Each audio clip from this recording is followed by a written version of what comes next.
the President of the Republic of the Philippines, His Excellency Ferdinand R. Marcos Jr.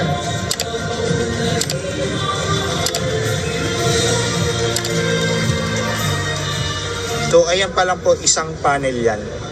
Ito dalawa, tatlo, apat. So ang bubuin po ng ating Pangulong Bongbong Marcos is 5 million. Okay? Solar panels. Ay grabe. So yung 5 million na panels, okay, ilalagay po dyan sa 3,500 hectares. So grabe, di ba po? The surging demand for electricity and the pressing need to shift to renewable and sustainable sources of that energy. Shall lower the time capsule. Panel dito guys, sa pinakamalaki po sa buong mundo, no? So maraming solar panel po ito, 5 million solar panels. So ayan, dito po groundbreaking ang ating Pangulong Bongbong Marcos. So kasama sa proyekto na to ang Meralco po. So ayan, dito po yan sa Nueva Ecija, kung saan ganito po ang solar panel. Ganyan po kalaki, ayan yung tao po, ganyan po kalaki. So ang aircon na yan po, ganun po kalaki ang solar panel ng ating Pangulong Bongbong Marcos. Grabe po, 5 million po yan guys, no, na solar panels. Ayan po, oh. Yan, grabe. So ito pong pinakamalaki, the world's largest solar power plant and battery storage facility. So i-name it nyo na po kung sino pinakamalawak, pinakamalaking solar panel po sa buong mundo. At ang battery storage po, walang iba po, dito lang po matatagpuan sa Pilipinas ang pinakamalaki, no? Grabe ito ang ating Pangulong Bongbong Marcos. Grabe yung pag-iisip niya, no guys, advance mag-isip. So ayan, kahit walang araw, may battery naman po guys, mag-storage. So gaano po siya kalaki? Is 3,500 hectares po. So as you can see, ayan po. So yung Pasig po is 3,100 hectares lang po. So mas malaki ito, yung solar panel. So 3,500 hectares, 13% larger than Pasig City, as you can see. Tapos dalawang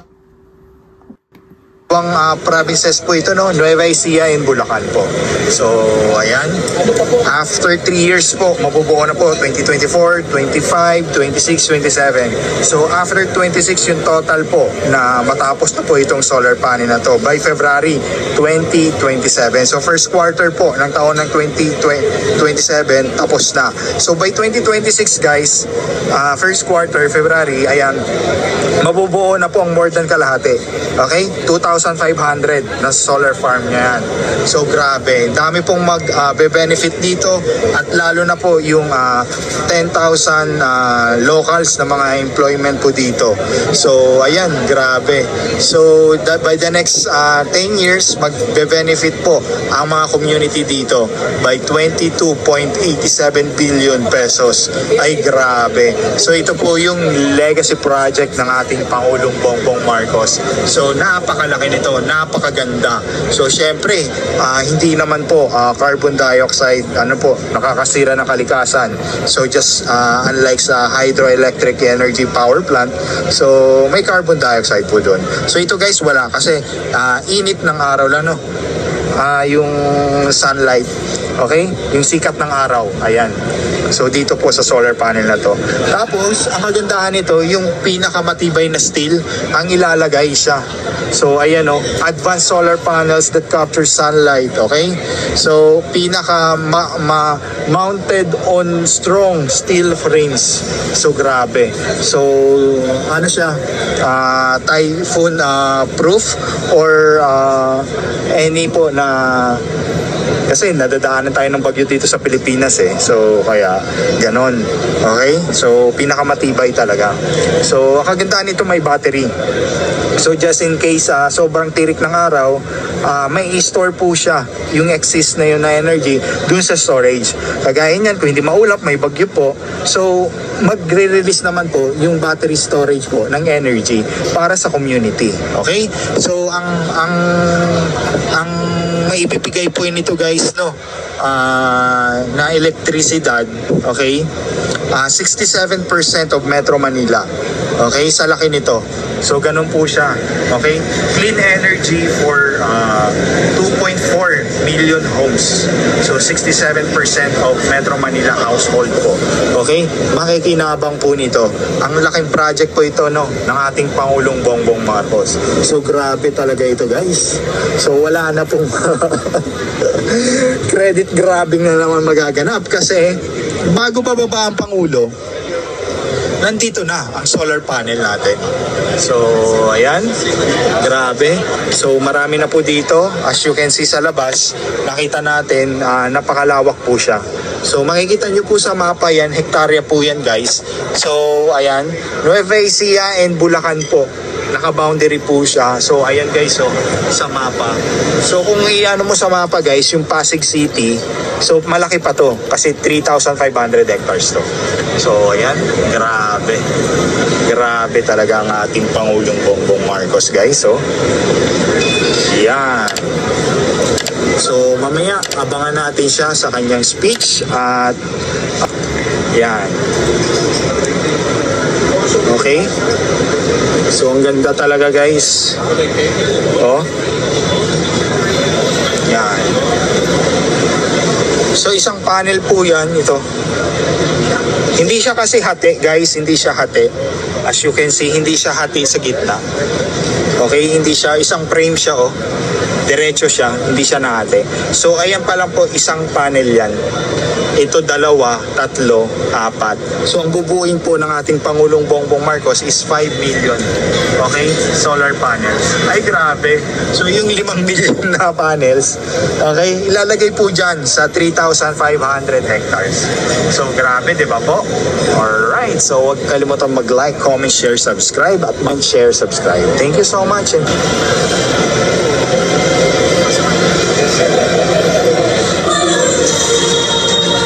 Once again, ladies and gentlemen, the President of the Republic of the Philippines, His Excellency Ferdinand.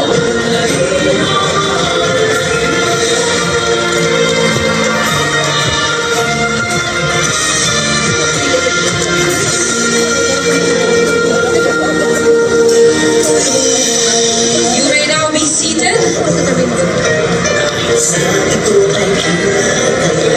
Now the President shall lead the groundbreaking ceremony that will signal the start of the M-Terra Solar Project. Pwede ako dyan? To assist the President, may call on the Secretary John Vic Remulla, Special Assistant to the President for Investment and Economic Affairs Frederick Go, Senator Loren Legarda, Meralco Chairman and CEO Manuel V. Pangilinan, Amgen President and CEO Emmanuel Rubio, and Meralco Vice Chairman Lance Gokongwei.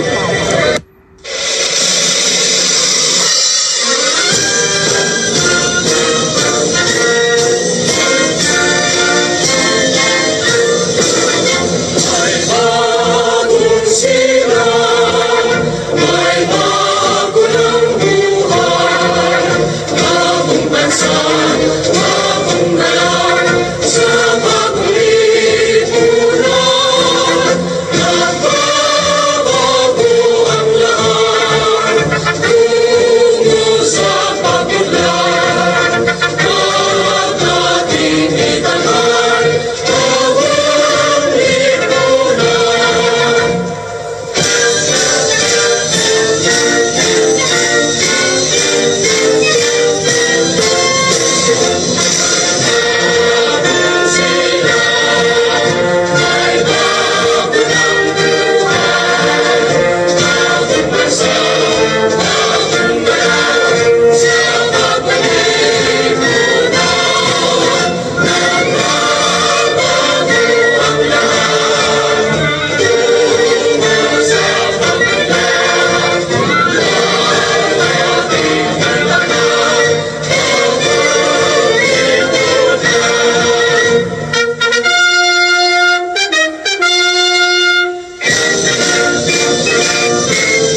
you to the Special Assistant to the President for Investment and Economic Affairs. Please take your seats. The Excellencies of the Diplomatic Corps, members of the Cabinet who are here with us this morning, Senator Lauren Legarda, our long-time champion for green and environmental issues in the Philippines. When we weren't listening to the issues of environment, of ecology, of renewables, I remember we were together in the Senate and she was already championing all of these issues when they were not as critical as they certainly are now.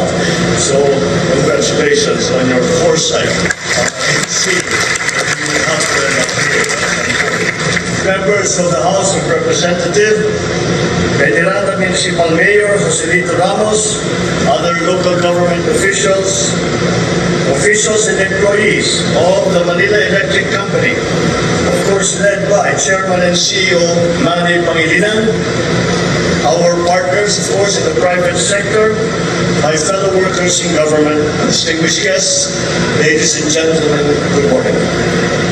Today we take a leap towards the future, driven by innovation and sustained by our collective hope for a cleaner and greener Philippines. We stand together at the site of what will become the largest integrated solar and battery storage facility in the world, the Terra Solar Project. This landmark project will put our country on the map as a leader in renewable energy. Meralco, Terra Solar Philippines Inc., Solar Philippines New Energy Corporation, MGen Renewable Energy Inc., and other partners behind these projects. Your efforts have shown that we can forge ahead as key players in the world's energy revolution. The Terra Solar Power Project is designed to address two critical challenges of our time: the surging demand for electricity and the pressing need to shift to renewable and sustainable sources of that energy. With an investment of over 200 billion pesos, this demonstrates confidence in the stakeholders in our nation's potential and our commitment to securing a stable, steady, reliable, and sustainable power supply. Once fully operational by 2027, this facility will deliver 3,500 megawatts peak of solar power to the Luzon grid, with 4,500 megawatt hour of battery energy storage. A 13-kilometer, 500 kilovolt transmission line will connect this project to the power grid, ensuring that clean energy reaches Filipino homes and businesses with efficiency. This project will energize over 2 million households and reduce carbon emissions by more than 4.3 million metric tons annually. To put that into perspective, it is the equivalent of removing 3 million gasoline-powered cars from our roads. Decisive action towards helping address global warming and climate change. By leveraging our abundant solar resources, the Terra Solar Project will help stabilize our power supply, reduce energy costs, and contribute significantly to our target of 35% renewable energy share in the power generation mix by the year 2030. This initiative will also benefit the communities that host it, spanning 5 municipalities across Nueva Ecija and Bulacan. It is estimated that the project will create over 10,000 jobs, certainly will stimulate local economies and open countless opportunities for growth and development in those communities. Over the next decade, it is poised to generate nearly 23 million pesos in financial benefits, resources that will pave the way for even greater progress. The impacts and advancements of this project are amongst those that we envisioned when I spoke about energy in my recent State of the Nation address. We are working towards a steady and reliable power supply that will meet the demands of today and continuously fuel our ambitions for tomorrow. Projects like Terra Solar bring us closer to that. government agencies, national, local, and private sector entities to fully support this endeavor by ensuring its timely completion. Let us do the same for all renewable projects. From powering our homes and industries to illuminating our collective aspirations, let this serve as a reminder. When we come together, united in purpose and action, there is no task too daunting, no challenge too big, and no goal beyond our reach. The strong typhoons that we have been experiencing should further strengthen our resolve to find and facilitate solutions that will save our planet and the future of mankind. I hope that beyond the technical and economic milestones brought about by this project, let us remember the broader goal that drives us. It is a Bagong Pilipinas, where our needs are met responsibly, equitably, and sustainably. Let us ensure that Terra Solar becomes a beacon of hope and progress, a testament to what we can achieve when we protect and preserve our natural resources while drawing strength from its abundance. Together, let us create a brighter, more inclusive, more sustainable future for all Filipinos. Maraming salamat po. Mabuhay kayo lahat.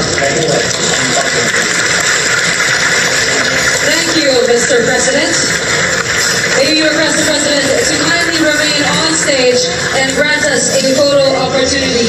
May we call on the Meralco officials to please come on stage.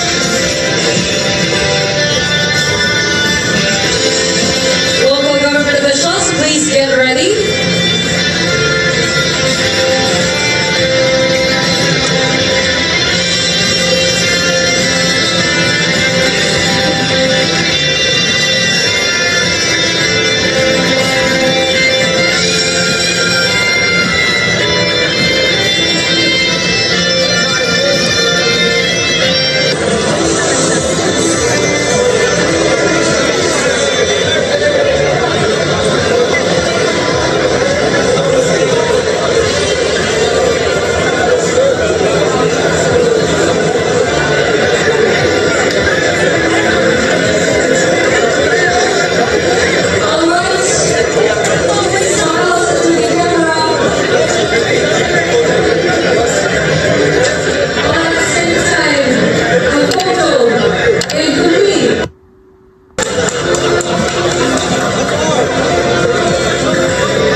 Once again, ladies and gentlemen, the President of the Republic of the Philippines, His Excellency Ferdinand R. Marcos Jr.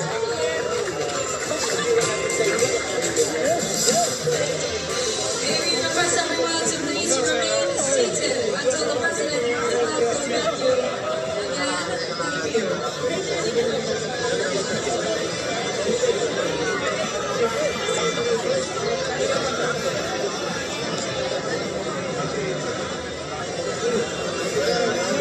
Again,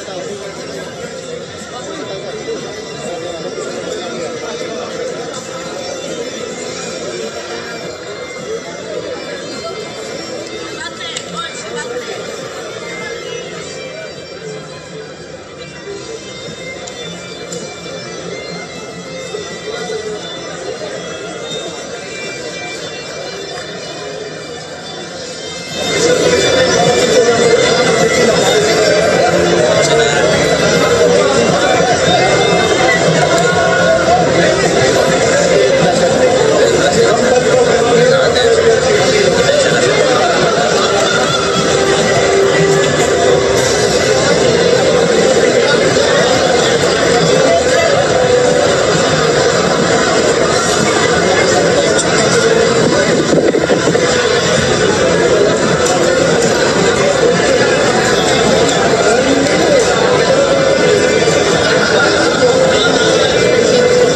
this is the largest solar power facility with battery. Meron 3,500 sa ibang lugar na 3,500 hectare. Ngunit yung kanila walang baterya. Ito lang ang una sa buong mundo nagkaroon ng hindi lamang solar na 3,500 hectares. Kung hindi, may battery pa rin para patuloy-tuloy ang pagbigay ng kuryente sa grid. At ito talaga ay napakahalaga dahil nakikita natin sa pag-advance ng teknolohiya. Ang pangangailangan sa power ay pataas ng pataas, marami ng marami. Kaya ito, bagay na bagay sa atin ang solar dahil manito kahit umuulan, may araw pa rin. Nakakapagpigay pa ng power ang solar. Kaya as I said, we're very excited and we congratulate all of those who put the project together, and we will be watching it and doing all that we can to help it along to make sure that it is a success. So, Mr. President, yung pamilya po ni Mary Jane Veloso, masaya po sila sa inanunsyo niyo po kahapon. Siguro, sir, paano po ba nalaman or paano nagkaroon ng ganong agreement with Indonesia kay Mary Jane? Matagal na trabaho rin siya po. That took a long time. Well, since I came into office, what we were working on was tanggalin na siya sa death row. Una-una, to commute her sentence to life. Nung nangyari yun, when we were able to achieve that, we continued to work with them. It was still with the Widodo government at the time. Na kung paano, how we will do it para po mabuti na lang that our relations with Indonesia ay dahil maganda na ng ating relation. Gumawa sila ng paraan. This is the first time they did this. Gumawa sila ng paraan para sabi nila wala naman silang interest na ikulong, wala naman silang interest na execute si Mary Jane Veloso. Kaya naman, sabi nila, hanap na tayo ng paraan. So they did it for us. At malaki dapat ang pasasalamat natin sa Indonesia, malaki dapat ang pasasalamat natin sa last president at yung present president, President Widodo dahil kung hindi sa kanilang pagsang-ayon ay hindi natin nagawa ito. As I said, we have been working on this for all the previous, pero hindi lang ako, 10 years na ito.